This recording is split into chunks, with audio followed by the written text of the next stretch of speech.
আজকে আমি সুজি আর দেশি ছোলার চিলা করব। এই জন্য ফার্স্টে আমি নিয়ে নিচ্ছি সুজি, 1 কাপের মতন সুজি নিয়েছি। এটাকে জল দিয়ে ফার্স্টে আমি ভিজিয়ে দেবো, কেন সুজিটা তো ফুলতে সময় লাগে।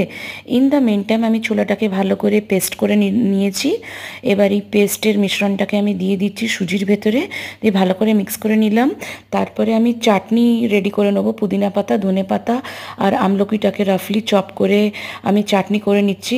অবশ্যই আমি 2টো লঙ্কা কুচি দিয়েছিলাম, স্বাদ মতন নুন দিয়েছিলাম আর একটু বিট নুন দিয়েছিলাম। এটাকে আমি ভালো করে মিক্সিতে পেস্ট করে নেব। দেখুন আমার চাটনি রেডি। এর মধ্যে চাটনির মধ্যে একটু পেঁয়াজ কুচিও দিয়ে দেবো।